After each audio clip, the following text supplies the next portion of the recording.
Hey, how you doing? This is Pastor Jake with the Kingston Church.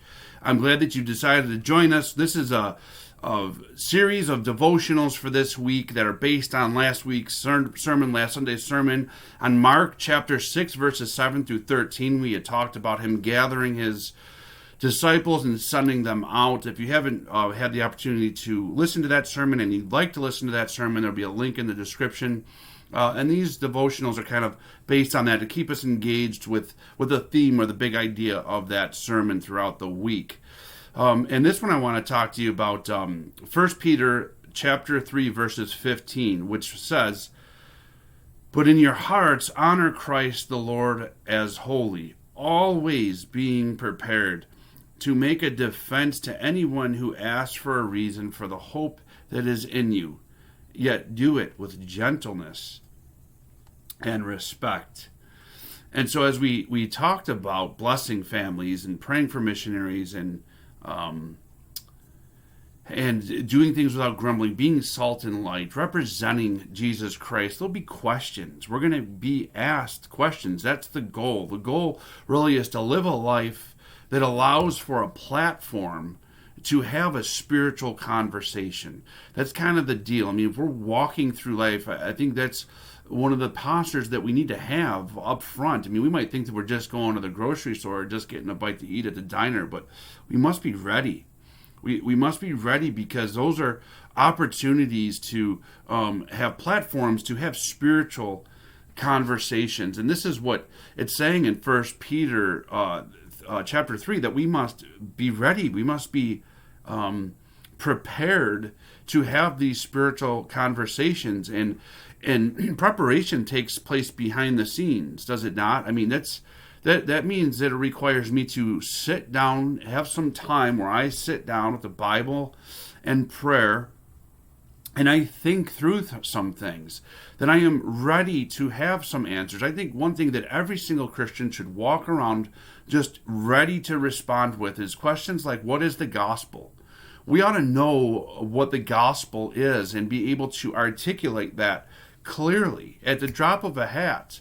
That isn't to say that we should, we might not have every single aspect of it. I know that question can get a little dicey and a little long, but just to have a response, to know, to have something to say to that question, I think is vital.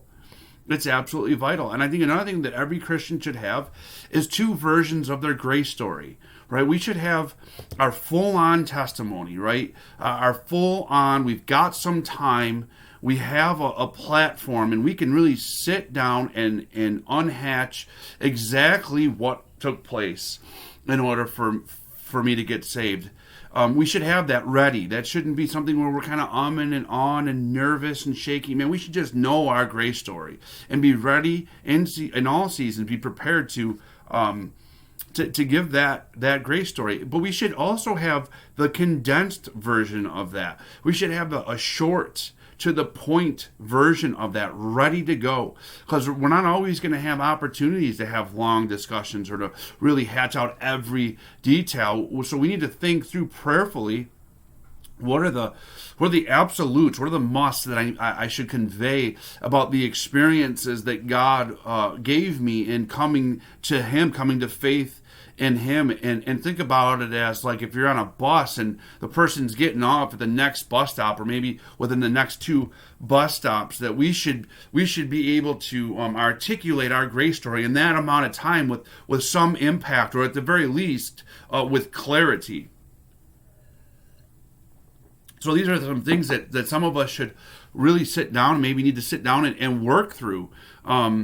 And then think about bigger questions, just some of the bigger questions that you've heard. I mean, sometimes we're shy about sharing the gospel or proclaiming Christ because we're afraid we're not going to have the right answer, and yet we don't do any reading or studying or preparing, right? Which is what this passage is calling us to, is to be prepared to have those answers. So whatever questions that you think might arise that scare you, spend some time and build up an answer, build up a response to those questions. Now, it could be very overwhelming. You're not going to have, chances are you're not going to have every single question a response for every single question. You're not going to be able to answer every single question.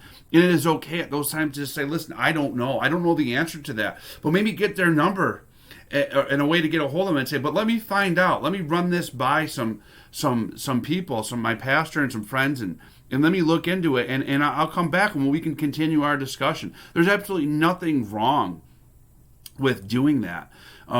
But at the same time, we should make some effort to have some answers.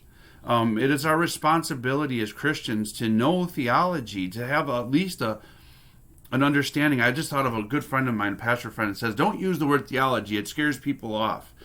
Theology is simply the study of God, just studying the one who loves you and creates you. To really put it in layman's terms, it's just getting to know God.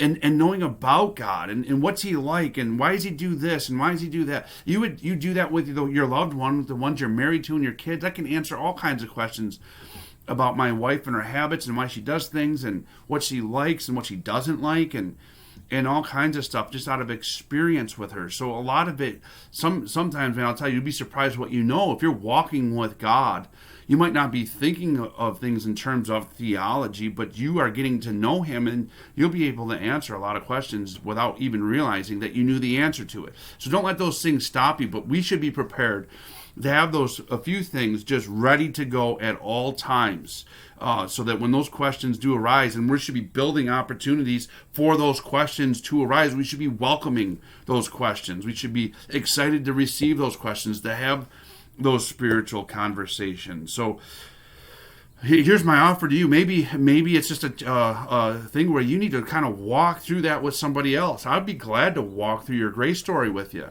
I'd be glad to sit down and hear your grace story and help you refine it and give you some confidence in it and condense it, get a condensed version of it. And certainly I'd be more than happy, excited to talk to you about some theological questions and what ifs and all those things. And not that I have all the answers, but man, I have access to men and women that are just fantastic. So we'll find the answer. It isn't hard to find the answer. So let's have a conversation. Let's prepare. I'll help you prepare. But we need to be prepared. Whether you take me up on that or just do it on your own, please don't step out into the world, Christian, unprepared. We are called to be prepared, and it is our responsibility to take some time to do that. So I'd like to bless you and help you prepare if you're so inclined. Let me know. Call me up, drop me an email, whatever it is. All my information will be in the description. And if you just need prayer or you need us to bless you somehow, please let us know in that regard as well. Man, I hope this was a blessing to you. I hope you take me up on that. And for those of us that are prepared, that step out prepared, praise God, man. So have a wonderful rest of your day. I love all of you.